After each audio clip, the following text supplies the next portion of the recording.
Chosen one, anchor your spirit to every word I'm about to speak. That restlessness you have been carrying, the one that does not feel like sadness, but does not feel like peace either.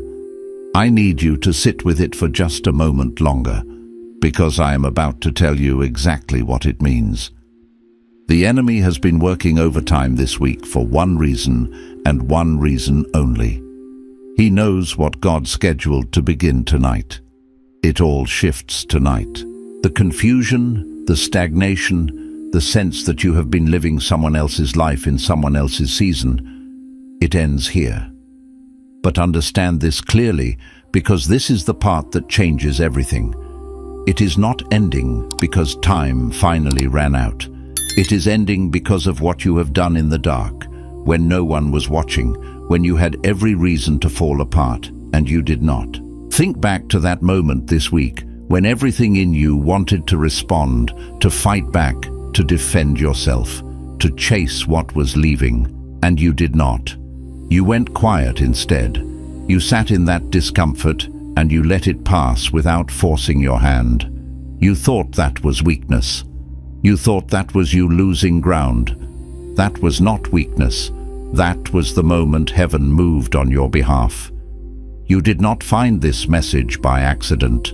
The algorithm did not deliver this to you. God did. This is a divine appointment that was written before the foundations of the earth were laid, and you are standing at a threshold right now that most people never recognize until it is already behind them. Do not leave this message early. Your future self, the one standing on the other side of this reset, is asking you to stay.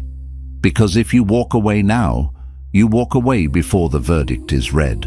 In the next few minutes, I am going to hand you the divine decree that confirms your reset has already been authorized by heaven. I am going to walk you through the exact spiritual audit that reveals where you gained ground this week, even when you felt like you were losing everything. And at the end of this message, we are going to seal this new beginning with a declaration that closes every door the enemy has been using to drag you back into who you used to be.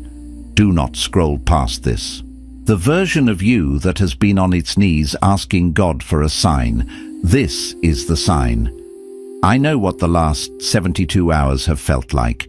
The atmosphere around you has not just been still, it has been thick, heavy in a way that you cannot explain to anyone around you because the words do not exist for it yet. Maybe you sat in a room full of people this week and felt completely alone, not because you were unloved, but because something inside you has already outgrown the version of your life that surrounds you. Or maybe you found yourself standing in front of a mirror, staring at your own face, feeling like the person looking back at you is on the edge of something enormous, but you cannot see what is on the other side of it. Or maybe it was 3 a.m, completely silent, and a wave of grief moved through you for a life you have not even lost yet. The grief of a person standing at a closing door, not sure if walking through it means freedom or starting over from nothing. You feel suspended, like you are caught between two versions of yourself and neither one fits anymore. And in that suspension, the enemy has been whispering a very specific lie into the silence. He has been telling you that the reason everything feels unresolved is because you are the problem. He has been replaying moments from this past season, the times you backed down, the times you went quiet, the times you did not show up the way you planned to, and he has been building a case. His argument is this: you had your chance, you wasted it, and now the reset you are praying for is not coming because you are the reason it keeps getting delayed. That is the lie, and I need you to hear it named out loud so you can recognize it and reject it. Because here is what the scripture actually says about this moment. Lamentations 3:22-23 says, "The steadfast love of the Lord never ceases. His mercies never come to an end. They are new every morning." Listen to that promise. New every morning. Not new after you perform correctly. Not new after you fix what broke. New every morning regardless of what the previous day looked like. God does not operate on a merit system that disqualifies you every time you fall short. He operates on a covenant that is renewed before you even open your eyes. The enemy wants you to believe this season is a punishment for your past. He wants you to interpret every delay, every silence, every moment of suspension as evidence that you have been set aside. But that is a deception. You have not been set aside. You have been set apart. The heaviness you have been carrying is not the weight of consequences, it is the weight of transition. It is what it feels like when God is dismantling everything that was built on the wrong foundation, so that what He is about to build can actually hold the weight of your destiny. You think those moments when you went quiet were setbacks. You think the silence was surrender. But let me reframe your entire reality right now. That silence was not a retreat. It was a repositioning. Every time you chose restraint over reaction this week, you were not losing. You were being calibrated. God was adjusting your posture, aligning your spirit, preparing the vessel before He poured in what cannot be contained in who you used to be. Your whole life is not being disrupted tonight. It is being reset. And there is a difference. Disruption takes something from you. A reset restores everything that was stolen and rebuilds it on ground that cannot be shaken. Tonight is not the end of your story.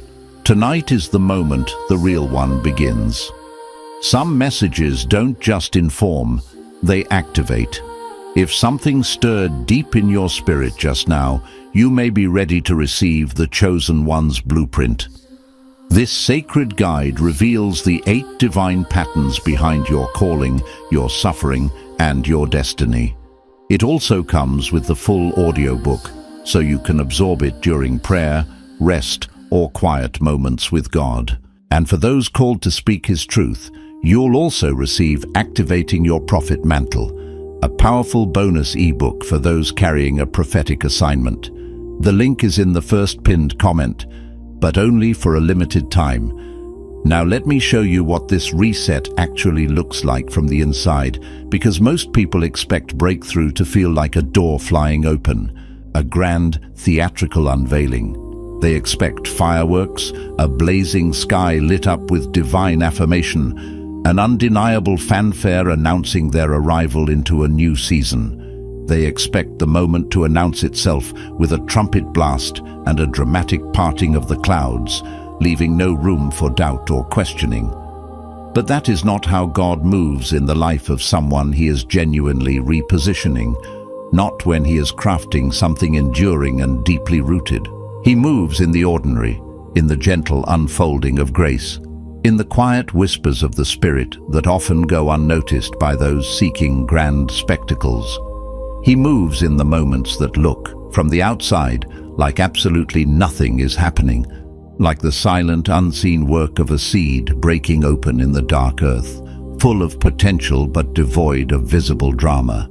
It's in these moments, often disguised in the mundane, that heaven is most actively at work, recalibrating, reinforcing, and redirecting your path.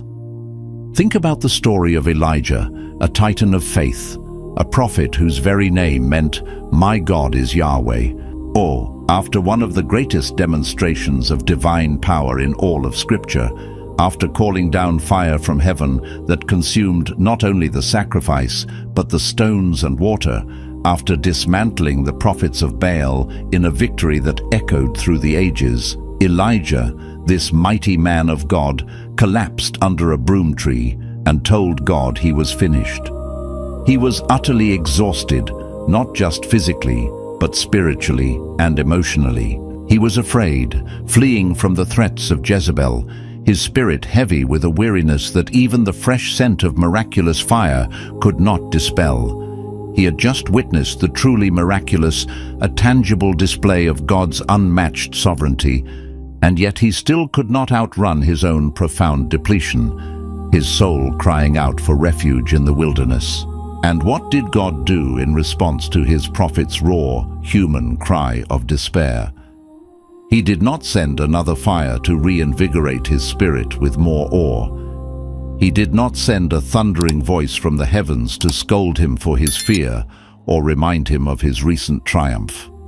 No, in his profound tenderness and understanding, God sent an angel with simple bread and a jar of water.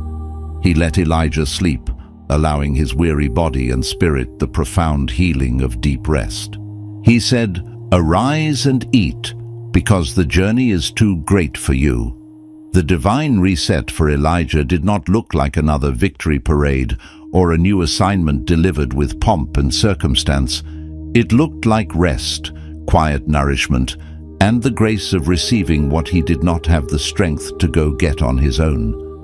It was a profound act of replenishing before sending, a testament to God's care for our humanity, even amidst our divine calling. And this is where you have to be brutally honest with yourself, looking inward without judgment, because the version of you that has arrived at this pivotal moment has been running on empty, perhaps for far longer than you have ever dared to admit to anyone, including yourself. You have been performing strength, putting on a brave face, projecting an image of resilience in rooms where you were quietly, often imperceptibly dismantling on the inside. Like a grand old building whose facade remains impressive while its foundations are cracking, you've maintained an outward appearance of fortitude. You have been saying, "I am fine," with a practiced smile, when what you actually meant, deep down in the quiet chambers of your soul, was something far more precarious. "I am still standing against all odds, and I am not entirely sure why, how, or by whose grace, but I have not stopped yet." That tenacious persistence, that unwavering refusal to lie down and let the crushing weight of this challenging season bury you completely, that unyielding grip on hope, even when hope felt like a fragile thread, that, my friend, is not mere stubbornness. That is not just a force of will. That is covenant endurance.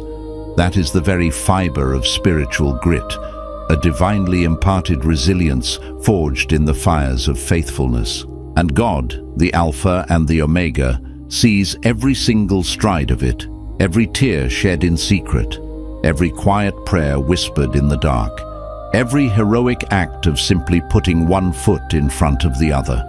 He sees the battle fought within, even when no outward scars are visible. But here is where it goes deeper, where the truth penetrates layers of expectation, and this is the part that most people miss when they are waiting for their reset, often looking for external signs, while the internal landscape has already shifted. The spiritual ground beneath your feet is already different. The tectonic plates of your destiny have begun to shift, reshaping the very foundation you stand upon. You just cannot feel it yet, because your spiritual muscles are still conditioned, still walking and moving as if it were the same old terrain, the familiar landscape of struggle and striving. Your spiritual posture is still braced for the fight that has already been decided in the heavenly realms, still tensed against blows that will never land. You are still carrying the heavy armor, the weighty shields and swords, for a battle that heaven has already concluded, a victory declared and settled. And the reason the atmosphere around you has felt so profoundly unusual, so heavy and thick and hard to name, like a palpable density in the air, is precisely because you are standing in the sacred, liminal transition space between what was and what is, between the old chapter and the new, between the caterpillar and the butterfly. And that space, that sacred threshold, has its own particular, profound silence. It is not an empty silence, not a void, but a silence pregnant with expectation, thrumming with unseen activity. It is the silence of the tomb before the stone moved, before the light broke through the darkness. It was not an empty silence, a mere absence of noise. It was the most loaded, significant, and transformative silence in human history, humming with resurrection power. And the disciples, burdened by their grief and confusion, could not feel or comprehend what was truly happening inside of it. They were outside, lost in sorrow, despairing at what they perceived as the definitive end, not knowing that the very thing they thought had ended forever, consumed by death, was in the profound process of its greatest, most glorious beginning. You are in that silence right now, a crucible of transformation where the old gives way to the radically new. And what is coming next, the unveiling of this new season, will likely surprise you in its form and its arrival, because God's ways always transcend and often confound our human expectations. Because the breakthrough you have been asking God for, the answer to your heartfelt prayers, is not going to come in the precise form you have been praying for, in the neat package you've envisioned. And I need you to sit with that truth, to let it sink into your spirit without immediately shutting down, without allowing disappointment to take root. Because this is not a word of disappointment or denial. This is a word of divine reorientation, a spiritual realignment.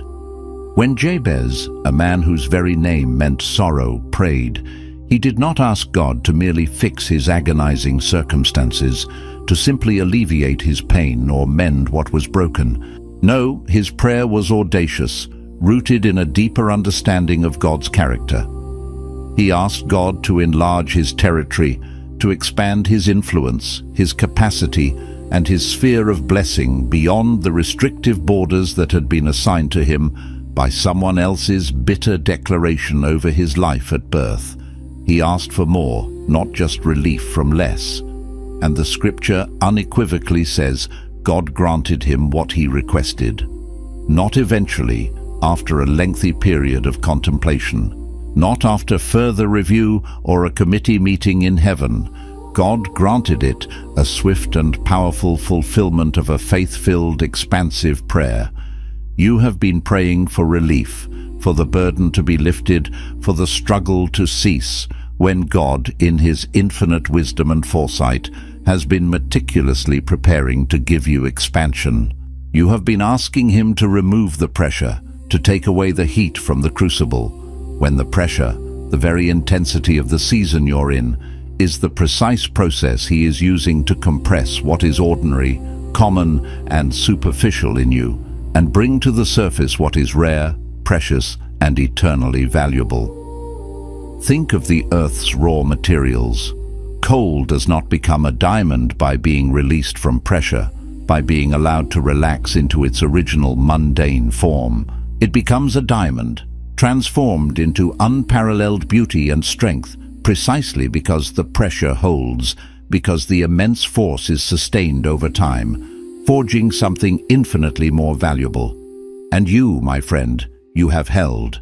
You have endured the sustained pressure, the relentless heat, and in that steadfastness, a diamond is being formed within you, a strength and brilliance that will soon be revealed. This brings us to something profound that has been operating beneath the surface of everything you have been feeling, a silent, almost imperceptible force shaping your reality, and it is time to name it directly, to bring it into the light. Because naming it is the crucial beginning of your authority over it, the first step towards dismantling its power. There is an agreement you unknowingly made with a version of yourself that was painstakingly formed in pain, not maliciously, not with any conscious intent to self-sabotage, but somewhere in the deep, quiet accumulation of disappointments, of doors that closed unexpectedly and painfully, of people who left your life, sometimes without explanation, of promises that did not land the way you fervently believed they would. Somewhere in that crucible of hurt, you made a quiet, almost invisible agreement with your soul. The agreement sounded on the surface like profound wisdom. It sounded like intelligent self-protection, a shield against further wounding. It said, "Do not expect too much, for disappointment is inevitable." It cautioned, "Do not open too wide, lest you become vulnerable." It whispered, Do not let your hope run too far ahead of your tangible evidence, for that way lies heartbreak. It advised, keep your faith at a safe, cautious distance from your full, unrestrained belief, so that if this too does not work, if this breakthrough never materializes, it does not completely shatter what fragile pieces are left of you. This internal contract, born of past wounds and protective instincts, became a self-imposed boundary. That agreement, that quiet, protective vow you made to yourself, has been the true ceiling over your life. Not the external enemy, though unseen forces may have sought to oppress. Not the weight of your past, though its shadows may linger. Not even the people who underestimated you or the opportunities that were withheld. That internal contract of managed expectation, that deeply ingrained reflex to limit your potential for pain, is the very thing that has been capping, restricting, and containing what heaven is desperately trying to pour into your life. An overflowing measure of grace and abundance, because God, in His infinite generosity, cannot fully fill a vessel that has already, in its deepest convictions, decided and defined how much it is allowed to receive, how much it is safe to contain. You have, perhaps unwittingly, designed a container for scarcity when heaven offers an ocean of plenty. In just a moment, we are going to confront the final, most profound layer, the one that sits beneath even that self-imposed agreement, the one most people never reach because they stop here, accepting their limitations. But stay with me, stay present, stay open, because what comes next is the revelation, the part that utterly breaks the cycle completely and sets you free to soar. Consider the prophet Isaiah, a monumental figure in Scripture. He carried the powerful word of the Lord for decades, speaking truth to power, delivering divine messages, before the full, overwhelming weight of his ultimate calling was truly activated, fully awakened. He had heard God's voice in private communion. He had spoken for God with prophetic authority. He had stood before kings and delivered divine indictments, unflinching in his sacred duty. And yet, in Isaiah chapter 6, in the momentous year that King Uzziah died, a year of significant political and spiritual transition, he saw the Lord. Not for the first time in his life, for he was already a prophet, but perhaps for the very first time, at full, unvarnished, blinding revelation, in his utter holiness and majesty. And his immediate, visceral response was not confidence, not a surge of self-assuredness or readiness. It was a complete, shattering collapse. He cried out, "Woe is me, for I am undone, for I am a man of unclean lips, and I live among a people of unclean lips, and my eyes have seen the King, the Lord Almighty." Because the closer you get to the full, blazing dimension of your divine calling, the more profoundly aware you become of every place inside yourself that still does not feel worthy of it, every unpurified corner, every perceived inadequacy. And that acute awareness, if you misread it, if you interpret it through the lens of human imperfection, will feel like an absolute, undeniable disqualification. But I tell you, it is not disqualification. It is the necessary holy refinement that precisely precedes the commissioning.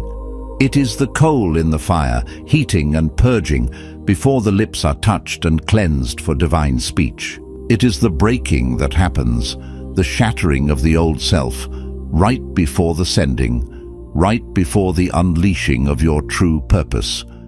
And you too have been misreading it. You have been interpreting the profound weight of your own preparation, the intense pressure, the deep internal work, as evidence that you are not yet ready, that you are still lacking the necessary qualifications. But readiness in the kingdom of heaven does not feel like human confidence, not like a puffed-up certainty of your own abilities. It feels like absolute, radical surrender. It feels like the moment you stop frantically trying to be qualified, stop striving to earn your place, and you simply profoundly say, with an open heart and outstretched hands, "Here I am, Lord, send me." Isaiah did not become fully ready, feeling perfectly capable, and then volunteer himself for service. He was touched by the live coal, purified by the encounter with God's holiness, and then he became willing, commissioned with power. The readiness, the transformation, came directly through the encounter, through the divine touch, not as a prerequisite before it. Here is what most people never truly realize about the season they are in right now, this period of waiting, of quiet expectation. The waiting is not neutral. It is not a passive void, a mere pause in the action.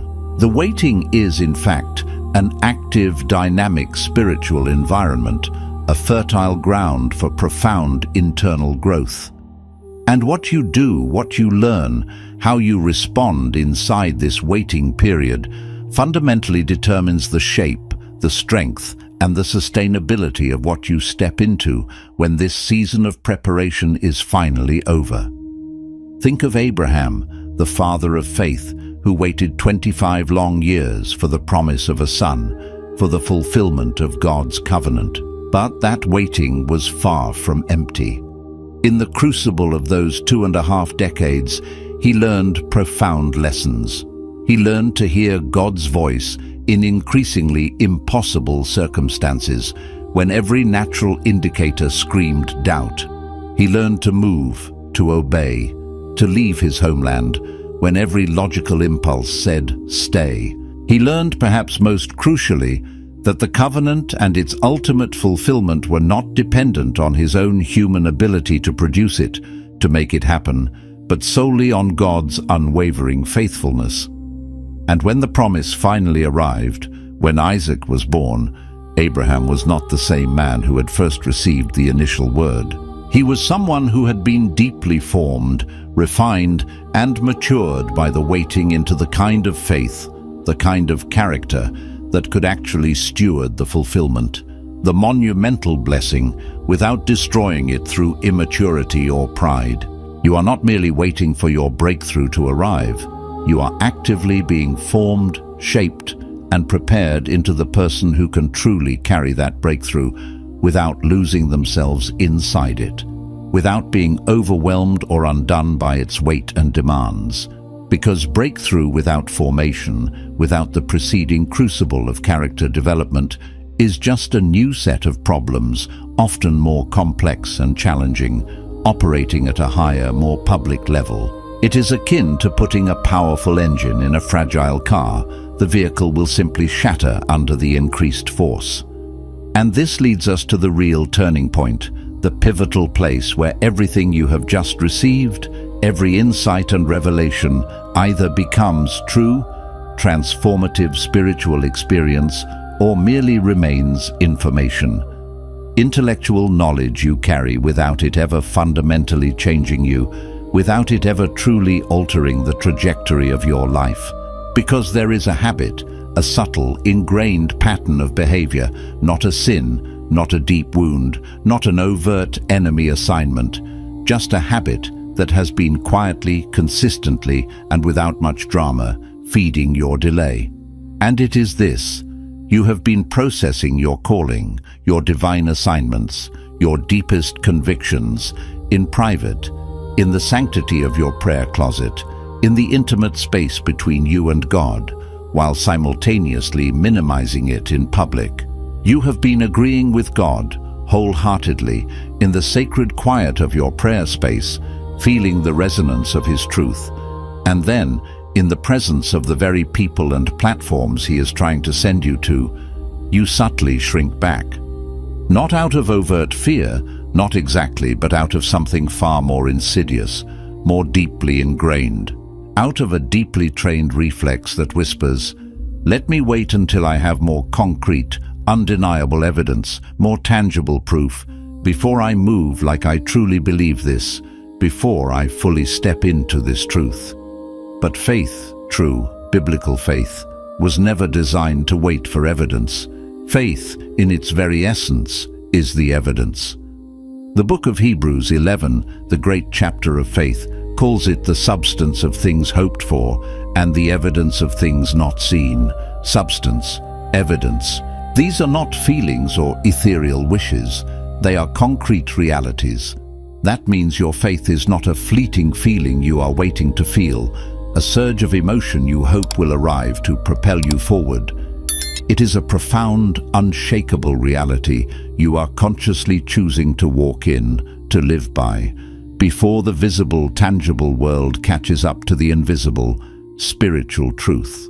And every single time you delay movement, every instance you hold back from stepping forward because you do not yet feel absolutely certain, because the visible proof isn't glaringly obvious, you are, in essence, subtly telling God that His word, His promise, His divine authorization is not quite enough without your comfort, your certainty, your personal feeling of preparedness attached to it. Now, here is the part you probably did not see coming, the deep, surprising truth that penetrates to the core of your being, and it is the part that profoundly changes everything, stripping away all previous assumptions. The thing that has been blocking you, that silent, persistent impediment to your breakthrough, is not what you think. It is not solely the enemy, though he has certainly been active, seeking to discourage and distract. It is not your past, though it has undoubtedly left its indelible marks and lessons. It is not even the people who underestimated you, whose words may have wounded, or the doors that closed, seemingly before you were ready to walk through them, leaving you stranded. No, the most profound thing that has been blocking you, holding you back from your next season of abundance, is your unprocessed grief over who you had to become to survive a season you were never, ever supposed to stay in indefinitely. You painstakingly built an identity around endurance, around the sheer grit of getting through, around carrying every burden alone, around not needing what you actually desperately needed from God and from others. And that identity, that survivor persona, kept you alive, functioning and moving forward when you needed it to. It was a miraculous grace for the season it was forged in. It was not wrong for the time it was built, for the wilderness you traversed. But you have been unconsciously carrying that survival identity, that heavy cloak of self-reliance, into a season it was never designed for, a season of divine provision and thriving. And it is too heavy, too restrictive, too tight around your spirit. It was built for mere survival, for existing in scarcity, not for the abundant, expansive and overflowing life that is already on its way, already authorized by heaven. You have to actively grieve the survivor version of yourself, to honor its journey, and then lovingly release it, in order to truly receive the thriving version of yourself that God is calling forth. You have to let that arduous chapter of intense endurance close with honor, with gratitude for its lessons, with love for the strength it forged, and with full conscious acknowledgement of what it cost you, the toll it took on your spirit, your body, and your emotions.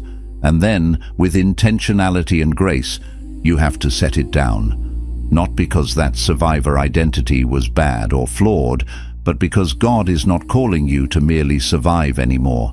He is calling you to live, truly live, fully, with every fiber of your being, openly, without reservation or protection, with both hands extended to receive the good gifts He pours out, and with your heart no longer braced, no longer shielded, for the worst.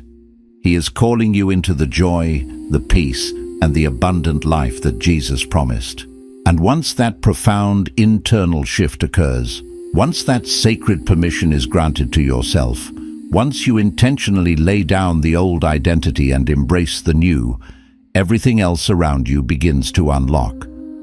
The relationships in your life begin to reflect the new covenant, aligning with a healthier, more reciprocal dynamic. The opportunities that arise begin to perfectly align with the new, thriving identity you have stepped into. Your prophetic voice gets clearer, resonating with an undeniable authority. The path ahead gets straighter, less fraught with detours and unnecessary struggles.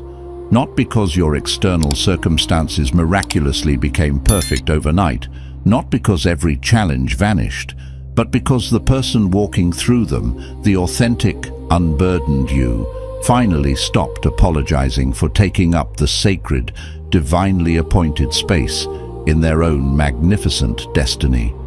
This is your moment. Not the one you are waiting for in the distant future, not the one you are hoping for tomorrow. This one.